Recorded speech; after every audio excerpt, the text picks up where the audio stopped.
हाथों ही संचित है। अद्वैत आचार्य नाम है, महाविष्णु और भगवान शिव के संयुक्त अवतार। करुणामयी पुकार उनकी धरती से गोलोक जा पहुंची। आइए मिलकर जाने इस पुकार के पीछे ऐसी क्या थी उनकी मजबूरी।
कई महीनों से तुलसी और गंगा जल से आपकी सेवा कर रहा हूँ, बस इसी आस में कि कब आपके चरण कमल इस धरा पे पड़े। ये धरा आपके विरह में बेजान हो गई है श्री कृष्ण। इस संसार में जीव तो है परंतु कोई भी जीवित नहीं है, क्योंकि सारे जीव अपना परम धर्म जो भुला बैठे हैं। भौतिक वस्तुओं के आनंद में ऐसे फंसे हैं कि इस मिथ्या जगत को ही सत्य समझ बैठे हैं।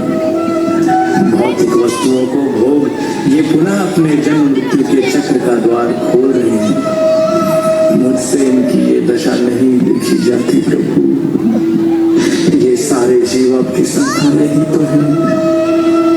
मैं आपकी संतानों को पीड़ित होते हुए नहीं देख सकता नारायण।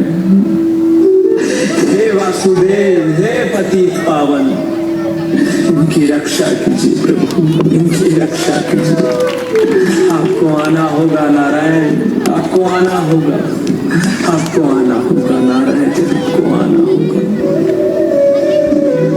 देखा आपने प्रार्थना का क्या भाव हो, ये अद्वैत आचार्य सिखाते हैं। जब प्रार्थना में इतनी करुणा, इतनी सच्चाई और संपूर्ण समर्पण हो तो वो भक्त वात्सल्य श्री कृष्ण मुरारी भी ऐसे भक्त से कहाँ दूर रह पाते हैं। फागुन पूर्णिमा की शाम को नवद्वीप का धाम था। समस्त संसार उस दिन हरि नाम के नाम से गूंज रहा था। भक्त अवतार में श्री कृष्ण इस बार और राधा रानी का भाव था।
और बुलाए निमाई।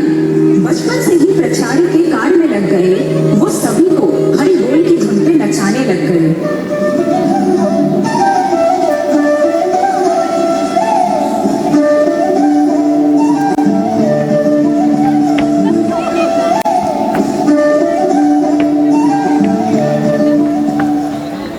महाप्रभु के बचपन का नाम निमाई था। बहुत से लोग उन्हें निमाई पंडित भी कहते थे। उनके घर के पास कोलावेज श्रीधर रहा करते थे। वह भगवान के शुद्ध भक्त होने के कारण सदैव हरिनाम का जप किया करते थे। जीवन व्यापन के लिए वह केले के पत्तों से कटोरी बनाकर बेचा करते और दिन में 1 रुपये कमाते। इसमें से केवल 25 पैसे वह अपने पास रखते, बाकी ब्राह्मणों को 25 पैसे और गंगा पूजा के लिए 50 पैसे दे देते थे। निमाय प्राय श्रीधर के पास जाकर उनका परिहास किया करते और उन्हें तंग भी किया करते थे।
कृष्णा कृष्णा हरे हरे, हरे राम राम राम हरे हरे, हरे कृष्णा कृष्णा कृष्णा हरे हरे, हरे राम राम राम हरे हरे।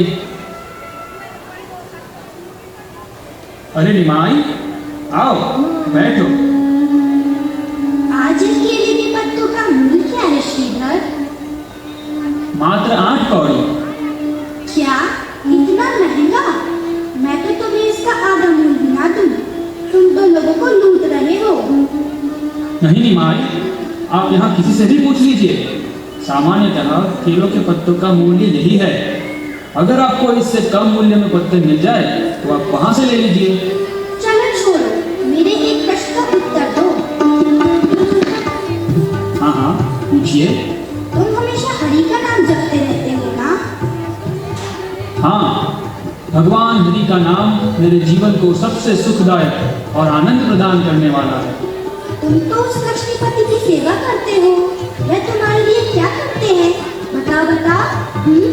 तुम सदैव भूखे रहते हो और तुम्हारे पास पहनने के लिए अच्छे कपड़े भी नहीं हैं। कम से कम मैं भूखा नहीं हूँ, और देखो मेरे पास कपड़े भी हैं। भले ही ये अच्छे और सही नाप के नहीं हैं, परंतु इससे मेरा तन तो ढका रहता है ना। लेकिन श्रीधर, तुम्हारे कपड़े कई जगह से फटे हुए हैं और मैं जानता हूँ कि तुम्हारे घर की छत पर कोई भूसा भी नहीं है। देखो चारों ओर यहाँ के नागरिक काली माता की पूजा करते हैं और इनमें से किसी को भी भोजन, कपड़े और मकान का अभाव नहीं है। तुम बातें अच्छी बनाना जानते हो निमाई, परंतु सामान्यतः यहाँ सभी एक जैसा जीवन ही जी रहे हैं। एक राजा सुंदर महलों में रहकर सारे ऐश्वर्यों का भोग कर रहा है, वहीं एक चिड़िया एक छोटे से घोंसले को बनाती है और बाहर भोजन ढूंढकर खाती है। लेकिन मूल रूप से सभी के जीवन का दृष्टिकोण एक समान है। भगवान की व्यवस्था से सभी अपने अपने कर्तव्यों का निर्वहन कर रहे हैं। मैं अपना जीवन जी रहा हूँ और उसमें मैं संतुष्ट हूँ। मुझे विश्वास है कि तुमने अपने पास बहुत सारा धन छुपाया हुआ है, जिसे तुम किसी को भी नहीं बांटते और इसका आनंद लेते रहते हो। ओ निमाई पंडित, मेरे पास कुछ भी नहीं है। तुम चाहो तो मेरी झोपड़ी भी देख सकते हो। जल्दी मैं सारे संसार को बता दूंगा। फिर देखता हूँ तुम कैसे लोगों को धोखा देते हो। हे ब्राह्मण, अपने घर जाओ और मुझे परेशान मत करो। श्रीधर के पास इस संसार की सबसे बड़ी संपत्ति है, कृष्ण प्रेम। समय आने पर मैं यह सभी के सामने प्रकट करूंगा। मैं तुम्हें इतनी आसानी से नहीं छोड़ूंगा। बताओ तुम मुझे आज क्या खिलाओगे? मैं एक साधारण पत्तों से कटोरी बनाकर बेचने वाला हूँ। मैं आपको क्या दे सकता हूँ? मैं तुम्हारे छिपे धन को कभी बाद में लूंगा, परंतु आज तुम मुझे केले के पत्ते डंठल मुफ्त में दोगे तो मैं तुमसे झगड़ा नहीं करूंगा।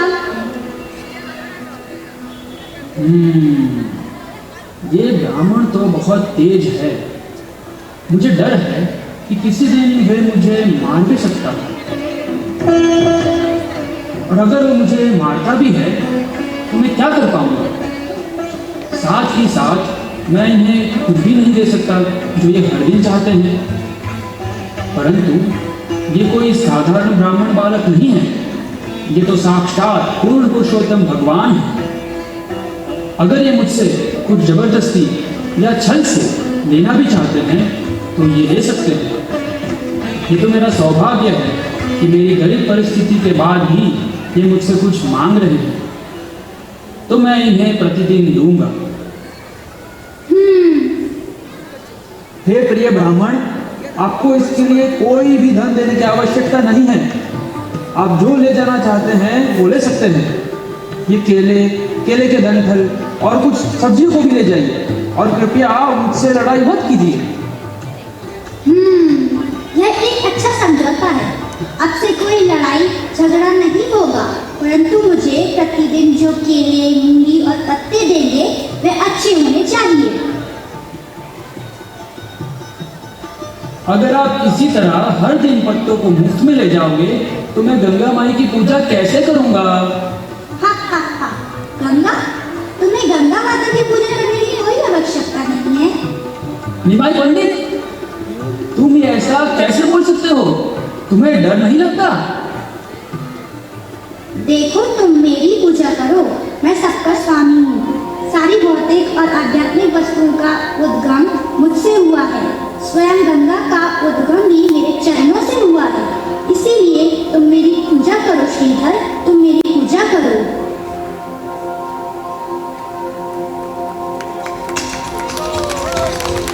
तुम मेरी पूजा करो श्रीधर, तुम मेरी पूजा करो। विष्णु विष्णु विष्णु विष्णु विष्णु।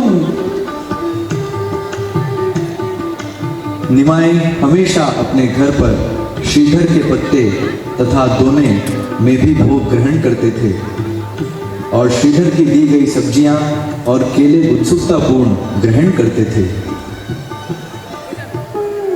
युवा अवस्था में निमाई का नाम श्री गौर सुंदर भी हुआ। महाप्रकाश लीला में उन्होंने सब भक्तों को अपने अलग अलग रूप के दर्शन दिए। इसी तरह उन्होंने श्रीधर को भी कृष्ण बलराम रूप में दर्शन दिया। भगवान के दर्शन कर श्रीधर ने उन्हें प्रणाम कर उनकी स्तुति गायन की।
तुमसे बहुत प्रसन्न हूँ श्रीधर।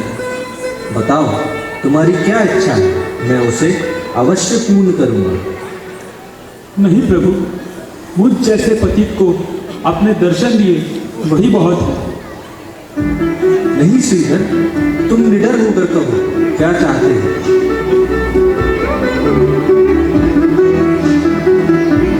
श्रीधर, तुम मुझे उत्तर क्यों नहीं दे रहे हो, बताओ मुझे।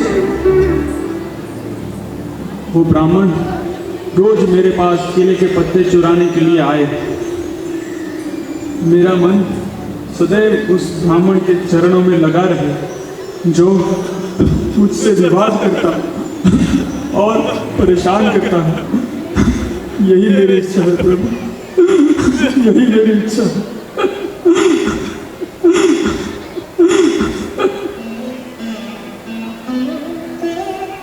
श्रीधर, तुम तो सबसे धनी व्यक्ति हो, ये आज संसार के सामने प्रकट हो गए। मैं सदैव आपके नाम का जप करता रहूं, मेरा मन कभी भी विचलित ना हो, ऐसा उपकार मुझ पर कर दीजिए प्रभु, ऐसा उपकार मुझ पर कर दीजिए।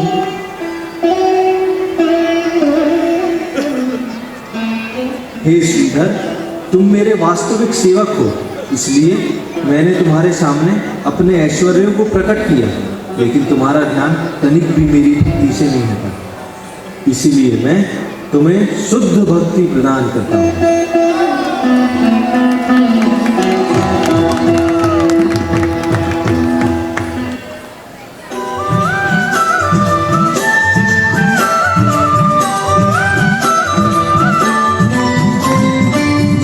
हरे कृष्णा जप हरे कृष्णा ले श्री हरि का नाम रे।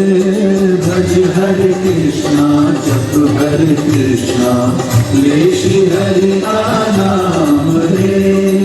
जग के सारे नामों में, जग के सारे नामों में यही आए तेरे काम रे। भज हरे कृष्णा जप हरे कृष्णा ले श्री हरि का नाम रे।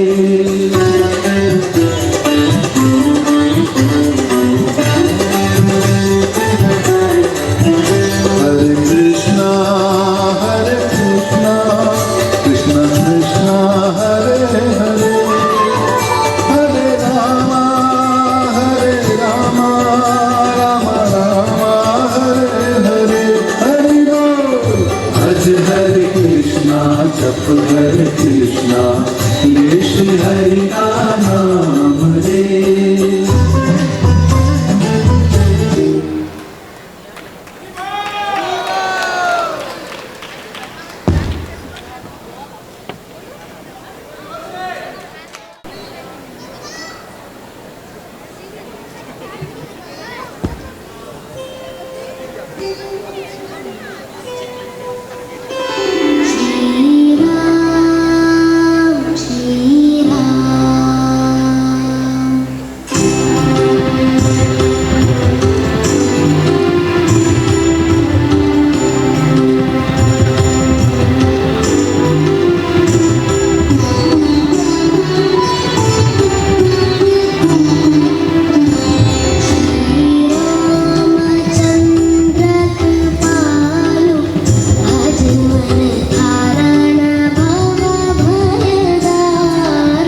थोड़ा जोर से हो जाए, बच्चे लोग उत्साह के साथ हरि बोल।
राजपाट ध्यान और अभिमान हार चुके थे।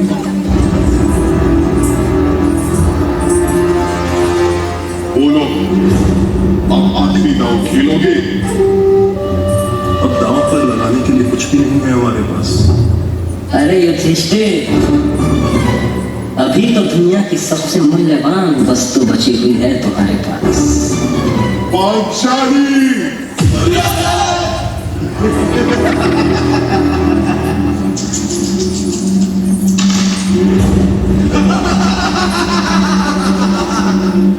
सुनो वीर दुशासन, एक क्षण भी तुम न गवाओ। पांचाली के बाल खींचते हुए सभा में लाओ।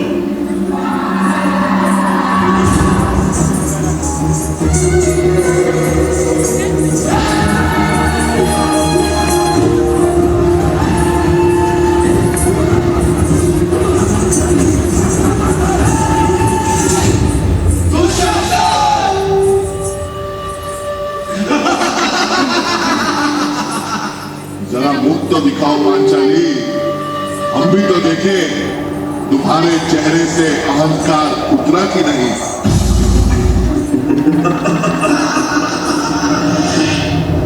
बंद करो इन झूठे पांचाली का। आदेश है मेरा, इसी क्षण तुम चीर हरो पांचाली का। गोविंदा गोविंदा गोविंदा।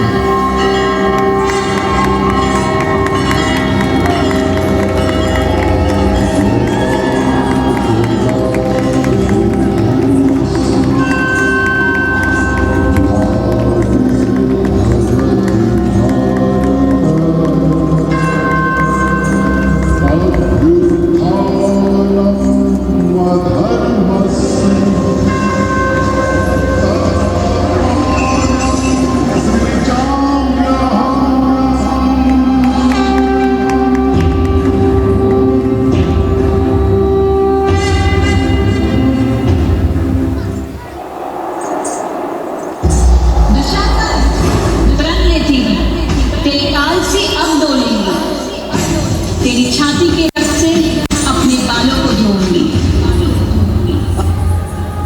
कैसा ये धर्म है जिसमें ज्ञानी क्षत्रिय के हाथों का बंधन हुआ? कैसी ये सभा जिसमें द्रौपदी का स्वाभिमान लज्जित।